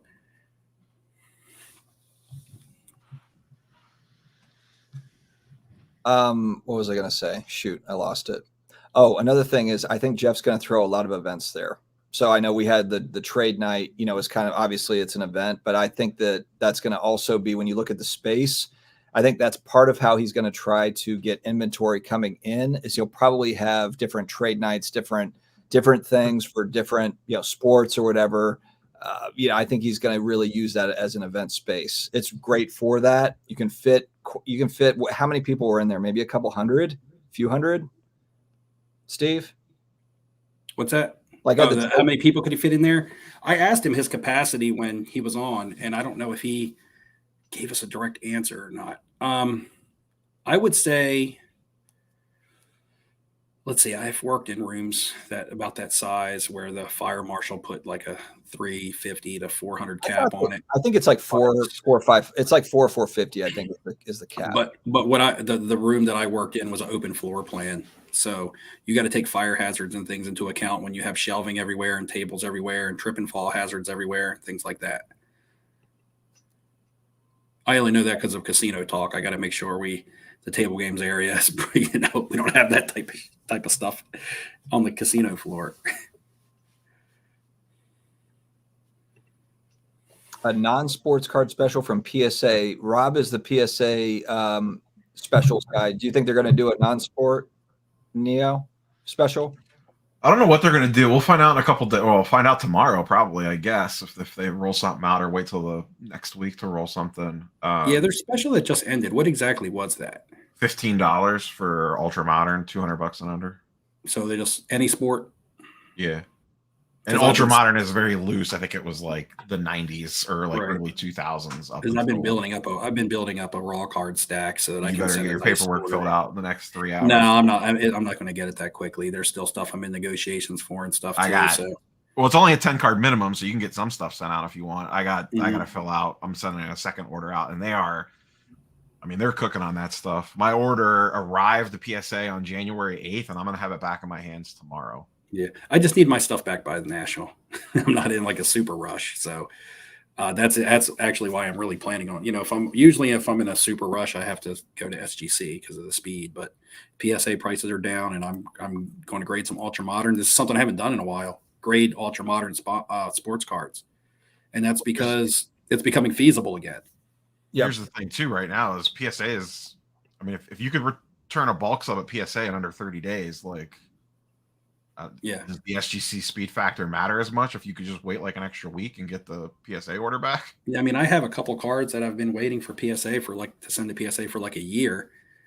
And as far as the selling aspect goes, I've been kind of out of it for a year. I mean, I sold what I sold at the National, what I bought in the beginning of 2023, the quarterbacks that we talked about earlier and stuff. This weekend I sold a lot. But as far as internet or online transactions go, I haven't sold a card on eBay or my slabs all year. I sold one card on COMC that I bought for $12 and flipped it for 25. That's the only card that and that's just because that was just a natural. I bought it, I put it back up for sale. I didn't even look at my COMC for like 3 weeks, and then I looked and I was like, oh crap, that card sold. Yeah, I've been building a war chest on COMC. So I've been the last couple of days though, since we've been back from Culture Collision, I've been like heavy looking to buy, mostly speculation, nice raw cards. And I've been on every platform. I mean, I won 2 PWCC auctions. I bought about 4 or 5 cards off eBay. I bought 1 card off my slabs, and I bought 2 cards off Veriswap. So I'm like, and I didn't even use Veriswap until yesterday. This is the first time I just signed up for it. So I haven't even been on the platforms. Instagram, I'm sorry, I did just buy 1 card on Instagram. I was going to say I haven't bought anything on Instagram, but I did buy 1 very small card, only $30 on Instagram. And Instagram was my bread and butter. Last year, all my Jordan Loves and stuff I was buying on Instagram. All the Jared Goffs I bought on Instagram. So what are you gonna do now? You gotta find a new honey hole. Well, I tell you right now, like I don't talk too much about any one certain platform because I use them all. So it's kind of like if I talk a lot about one, then I'm passively promoting it just because I like it. You know what I mean? And then, so it's kind of like I just use them all. And I know a lot of people don't like PWCC, but their auctions sometimes you can just find steals. There's a lot of selling sites, so there's got to be stuff. There's going to be stuff that slips through the cracks every day. I've seen, because when I look at like market movers, when they import the comps, every once in a while I'll like look and I'll be like, why'd this card dip that much? That seems odd. This is a really outlier sale. And I'll go look and it's almost always a golden sale on like random like silver PSA 10s or whatever. I think that stuff gets way overlooked on that platform. The Crazy Kev got a quick turnaround on his PSA. I'm going to guess that's PSA too, because we were talking about that. The upside down repacks, that's going to be the next thing. Look out. Turtle Z nailed it, or just Turtles. I'm not sure, but the upside down repacks where your wallet is not upside down. That's going to be the catchphrase. Bush Leaguers, you've put like 75 comments in here, so I don't know if I'm going to hit every single one. Which question? There was one about Vince McMahon, which I don't really want to dive into. I mean, come on, bro, like give me something to work with. Yeah, yeah, no one's touching. It's like, let's talk about everything. Nobody wants to, it's like, come on, give me a break. I live 40 minutes from PSA, so hopefully I get my cards quick. I saw they did a drop-off submission event at the New Jersey location last week. I saw a Nat Turner interview where they ship. So everything goes to California. Did you see this? And then they ship it to New Jersey. And he's like, yeah, it's kind of backwards, but it works. They've got. So the way I understand it is there a lot of TCG is coming out of Jersey. Like my sports card order shipped from California, so that was graded in California.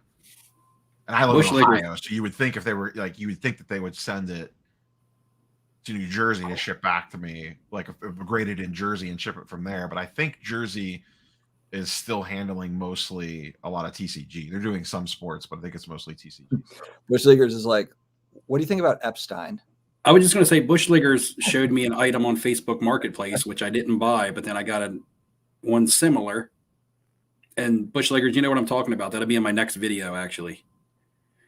And then Spurs Cards actually has a question about your service. Is that something that you can talk about? What were you busting on me for, Bush? I don't remember. Dude, I have people coming at me every day, so I don't remember which one it was.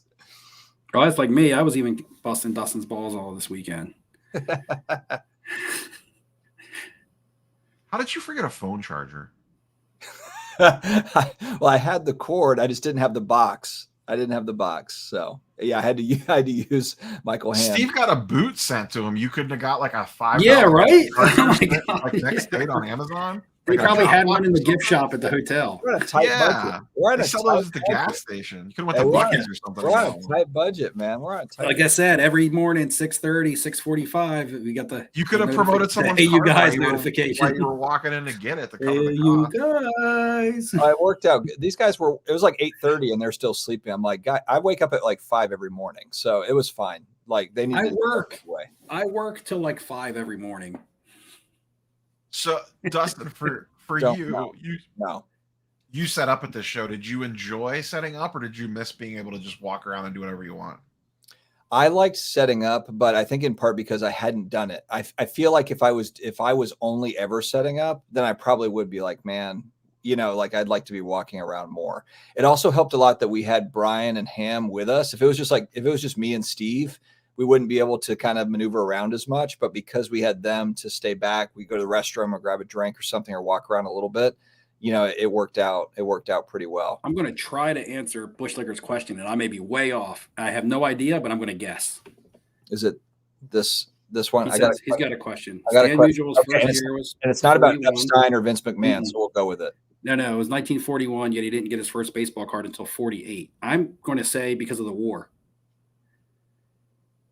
That's what I'm going to guess. Maybe World War II. That would be my guess as well.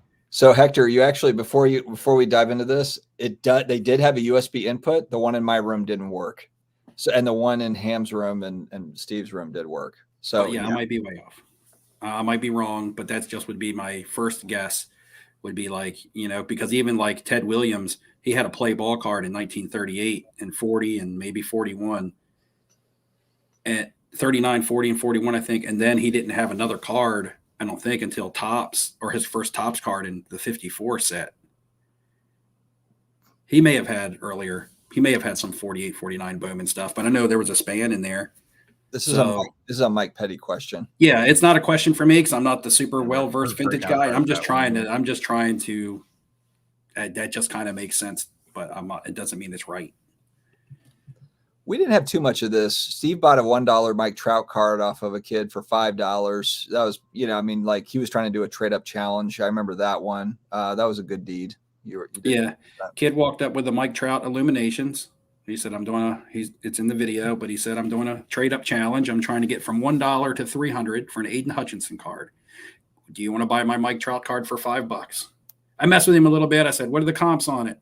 And he was like, I'm just kidding, man. A $300 Aiden Hutchinson card, was that like the one of one black finite? I don't know. He said it was a really cool card, like some kind of patch auto or something, but it better be. I bought that and I'll keep that card. Like that Mike Trout will just like, even though it's a little like Prism, I don't even think it's a licensed product. I'll keep that card because now it has a story and it'll just go into my collection. And I'll always be able to be like, hey, this is when I helped this dude at the trade up challenge in Atlanta. I mean, you know, I may never set up as a dealer again. Who knows? You know, I would love to, but it's tough to fit it into my schedule. You know what I mean? I did make a couple of connections being a dealer that I probably wouldn't have otherwise, because I had my Stranger Things cards out, and I made some good kind of corporate connections because that caught a couple people's eye.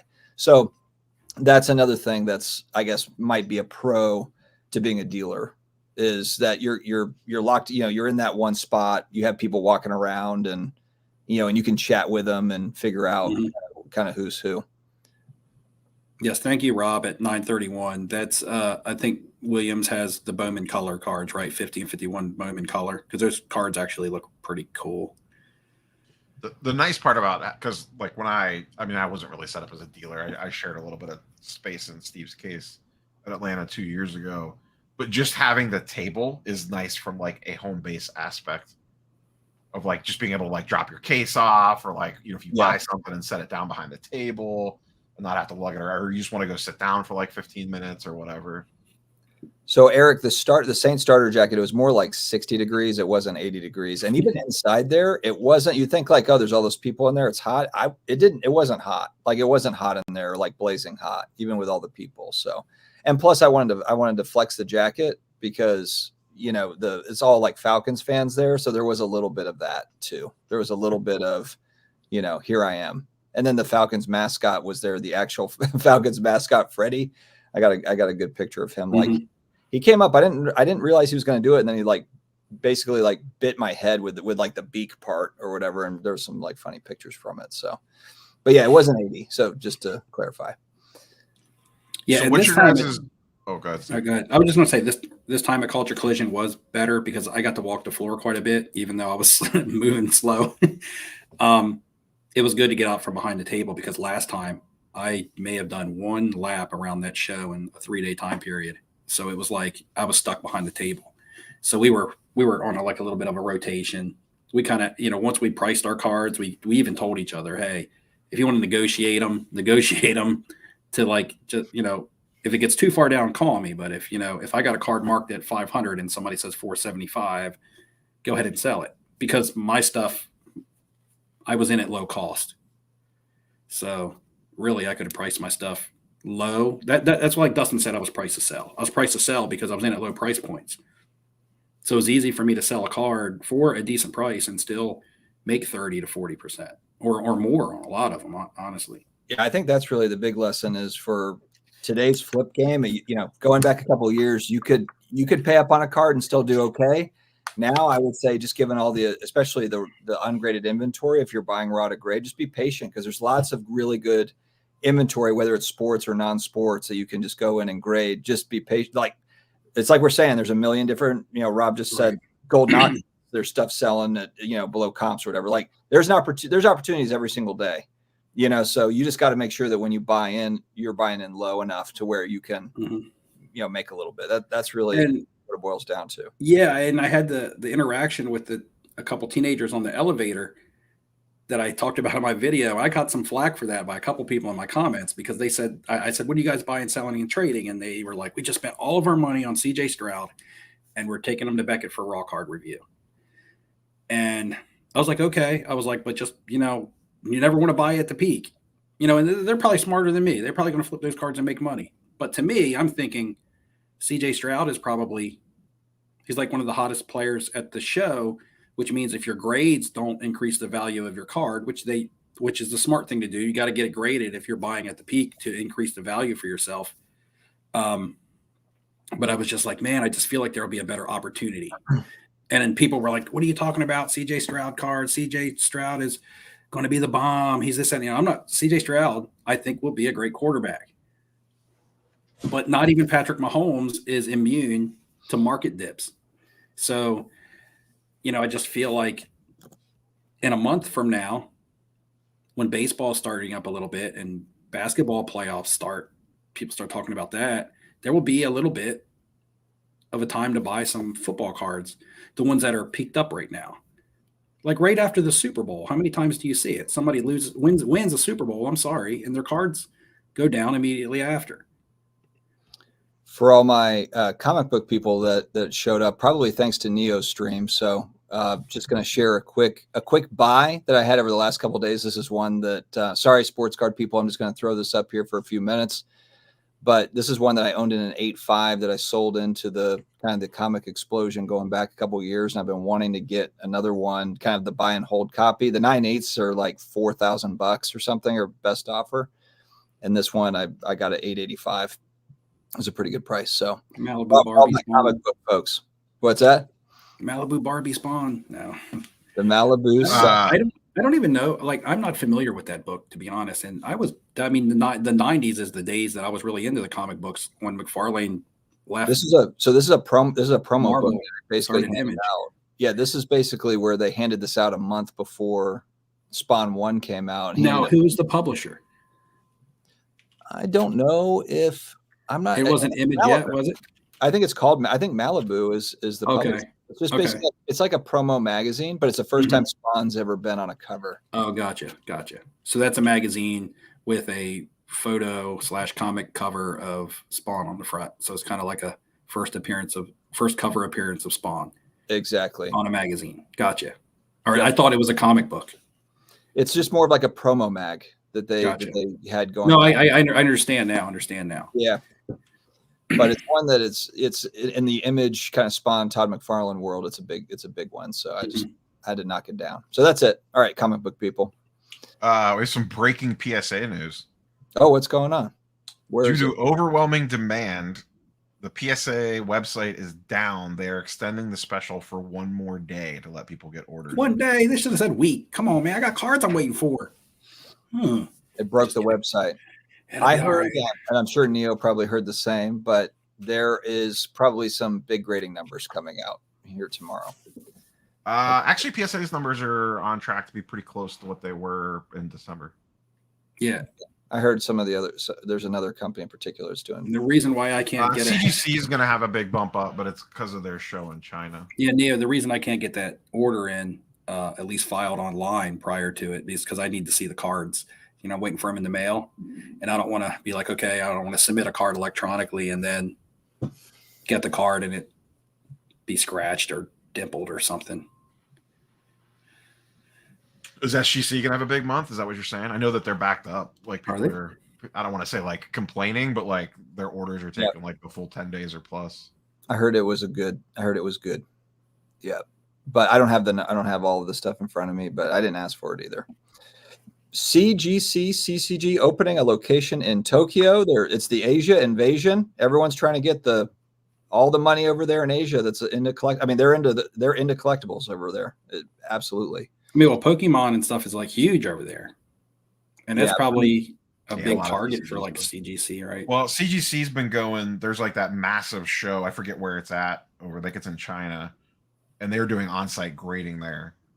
So I guess they got monster influx from that. But I'm just wondering how much of that is like modern or even vintage. I don't think anybody's sending vintage to CGC. I don't know if they, have been around long enough for them to trust it. I don't even know people that grade. Well, I guess grade period with Beckett right now, but I don't think any vintage goes there either because they kind of special treat it like BVG grading. And then it kind of hurts, they're being lenient because it's a vintage card. So if it's a BVG 8, it's like a PSA or an SGC 6.5 or something, right? That's what people will say. So I'm guessing vintage is all going to PSA and SGC. Modern is all mainly going to PSA unless it's a thicker stock card. Is anybody out there feel like people are, I guess we'll see the numbers, like you said, how much stuff is still going to Beckett? They were doing raw card reviews, but like, I don't know. Even somebody who used to submit with Beckett because of the types of cards I like to buy and grade, I didn't send to Beckett because of, my issues. I'm not going to blast them about the issues that I had again. That's done and over with, but they're completely irrelevant. Now, could that hurt their cards that are already in their slabs, or will at least the cards that are already in their slabs? I don't think so, because people respect the grades. They just don't want to grade with them. Mm-hmm. Right. Well, still like a paper form. It's still, Yeah, you they're guys still got to fill everything out by they're hand. such a mess. AP, to answer AP's questions, PSA is now grading in Japan, so that should cut down. Yeah. U.S. sports card shout out. Yeah, I did see this. The hiring in Jersey at 17 an hour. I saw like a meme or something about this. You know, the answer is probably no to this, though, U.S. sports cards, because it hasn't changed. I mean, the numbers are just the numbers. Until the numbers change, then the answer is no. You know, and then if the numbers change, then maybe. It's not like people are going to college to be professional sports card graders. Like, look, I can tell you that if you have a job that you really like, a couple dollars here and there, you know, liking or enjoying your job can outweigh a couple dollars per hour here or there. If you despise going into your job every day, whether you got to deal with people or you got to deal with shit or whatever you do, heat, you know, some people it's weather, you know, as opposed to be waking up every morning and be like, yeah, man, my job's cool. Then, you know, give it a difference. I mean, I would think, at least from my perspective, I think it would be fun to be a card grader. Yeah, I've got to assume there's a lot of young people that are into cards that would enjoy this job, or that could be like a decent job for them, you know, to get into the industry and then see where it goes. Now you just got to make sure you're hiring people.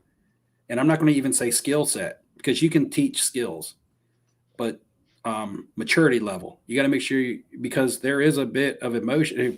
People are people. And like we always say, oh, you go to work and be having a bad day or be having a really good day and then grade accordingly, right? As opposed to being unbiased, to having no feelings, or looking at a card and being like, man, if I give this a 10, it's worth a whole lot of money. I'm going to hook somebody up. Or if I give it a 9 or an 8, it's going to hurt it, man. Screw them. You know what I mean? Like, we're all humans. That stuff is going to happen. It is just going to happen. That's why you get inconsistent grading. That's why you snap a card and send it back and a different grader gets it and they grade it completely differently. So I think maturity level is huge. I mean, and because I deal with this every day at work, we have casino dealers. And when we hire, we've had to start hiring under 21. Some casinos have been doing that for a while, but because we couldn't get enough manpower in, we had to start hiring people at 18. And no offense to anybody out here who's of that age group, but there is a huge difference between reliability and responsibility and maturity just between 18 and 21 that I can see. You know, they walk into work 10 minutes late and expect to be able to work. You know, they just go through the motions. They punch the time clock. They go to their table. They go through the motions. They don't care if somebody cheats on them and they lose their job. You know, I'm just going to go back home. I don't want to work anyway. You know what I mean? So it's kind of like having a job that you really like can be a big difference. But maturity level is huge. It's just huge when it comes to anything like that. So if they're hiring in, you know, that's what I mean. They got to be kind of careful. It's just, and I'm not just trying to say this applies to PSA. Anybody who works out there and has any kind of, you know, interaction with people or is any kind of supervisor or management job, you will see this. So again, like you got to keep it professional. And I'm not saying that hiring younger people is going to do that, but I don't see many people over a certain age who are trying to pay their bills and take care of their family and their mortgage and things in today's world getting by on $17 an hour. Mostly it's going to be younger kids, and it may be a part-time job. They're in college and they're grading cards, or they're living at home and they're grading cards, or they're flipping cards and they're grading cards, which is a complete conflict of interest. But I just feel like that will probably be a majority of their workforce, and they're really going to, you know, that could really be a sticking point. The other thing to keep in mind too, with the whole $17 an hour thing, like your entry level person as a grader, I have to imagine like they're looking at base prism all day long. Like it's not like that guy's going to go grade your 86 Fleer Jordan. Like how much do you really need to make an hour to sit down and grade a silver prism of somebody? Like if you're remotely in cards, like yeah, maybe they bump you up. I mean, and I'm talking about any grading company, not just PSA, but maybe that's like the training wage or something. And then after 6 months, yeah, who knows? $20. Yeah. Or, you know, you don't. Who knows? I make nothing per hour, and I sit down and evaluate cards of the grade. Who the hell am I? You know what I mean? And probably your entry level graders are probably having certain cards given to them. You know, you're not going to give a 52 Sure. manual to somebody you just hired off the street, right? There's a reason why their vintage and auto authentication Yeah. is super slow, So- because there's probably fewer people that can grade that stuff. But I'm going to guess if you do a really good job, just like any job out there, there should be some sort of merit. There should be some sort of, hey, we're going to reward you for your good work, and we're going to give you a raise, and we're going to move you up, and you're going to be grading better stuff, and you know, because you become more reliable and responsible. But it's hard these days, as someone who does a lot of hiring, to find people who take pride in their job because they want to reap the benefits of their job. And then I don't want to get into life discussions and real world discussions, but it just seems like I talked about this in a live drive once, where a lot of people hit the easy button and they want stuff to be given to them. Well, here's the other thing too with that grading thing. Like if you were, let's say, high school or just graduated in college or whatever, and you're already in the cards, and that's like your first job or whatever, those people are probably actually very well qualified to grade a card, to be honest. Like if you took someone that's flipping cards, or that's like, you know, hitting the card show every weekend or whatever, those are the people that are probably going to apply there. They probably have the same knowledge base as me, or probably even more than chat, depending on the person.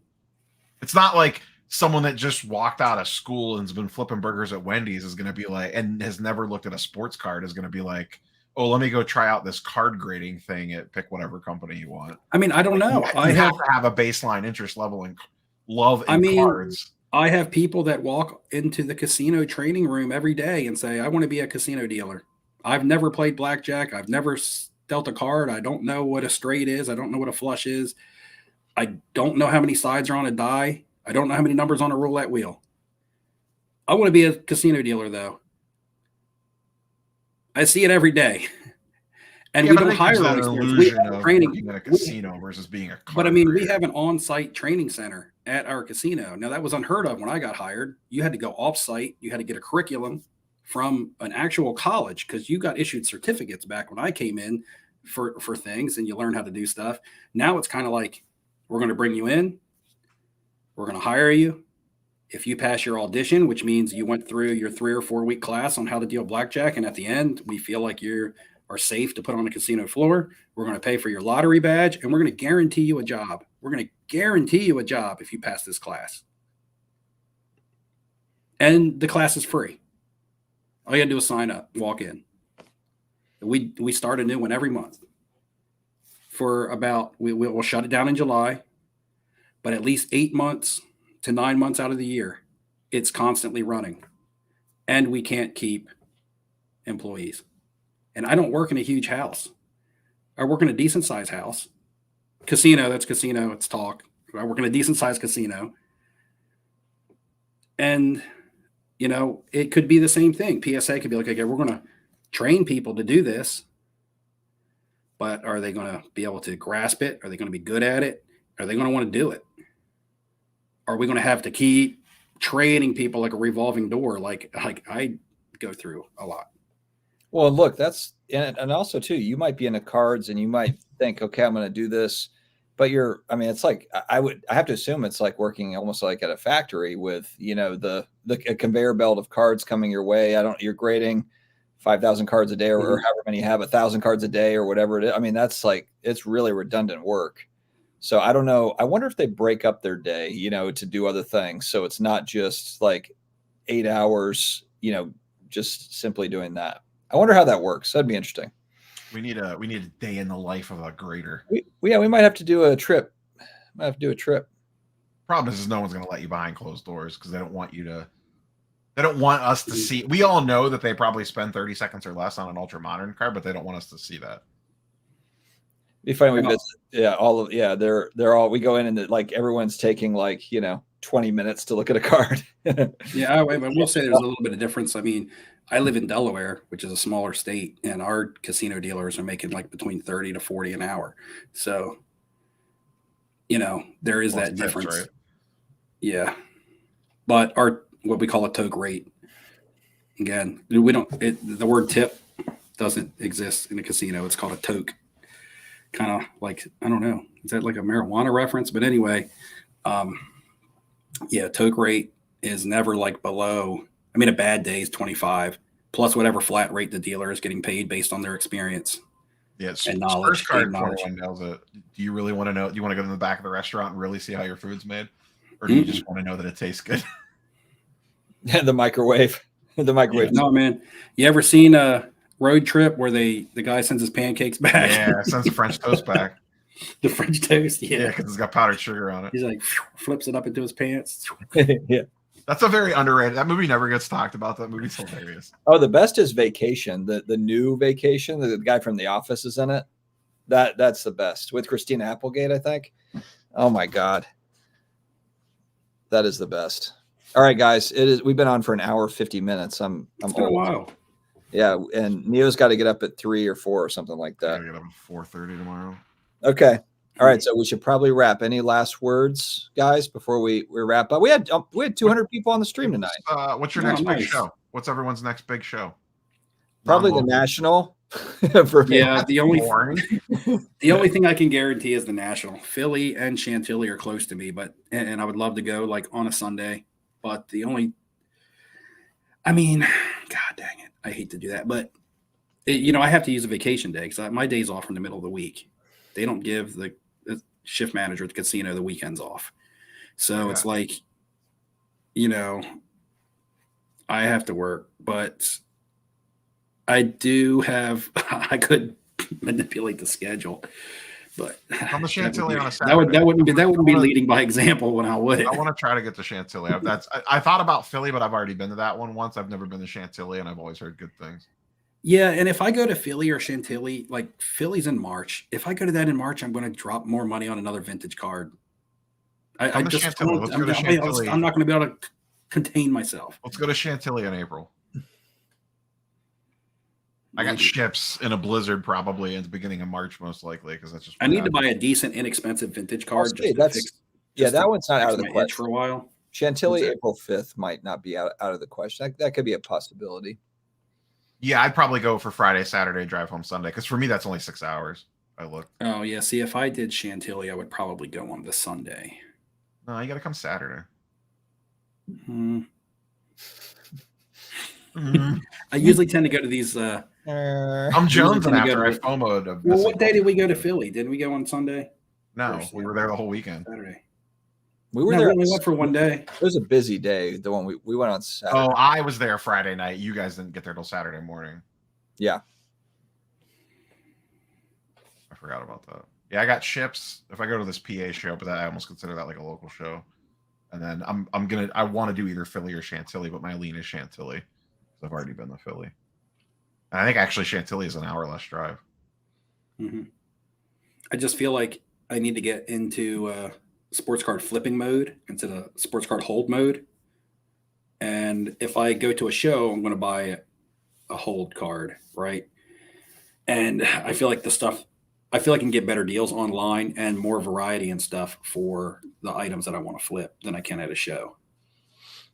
At a show is typically where I find something that I'm going to buy for myself. So, and like I said, I'm doing my video tomorrow on already acquiring certain things for this year that took me all of last year to like complete. Like I stretched it out last year to keep it fun. And this year I was just like, stuff's being made available, because we didn't talk about that, but I mean, stuff's just being made available. So, 2 PC cards and one big flip card I bought like this month. When are we going next? Because 2 weeks is Valentine's Day. Are we going to try to live stream on Valentine's Day? Are you asking me out on a date? Maybe. I don't know.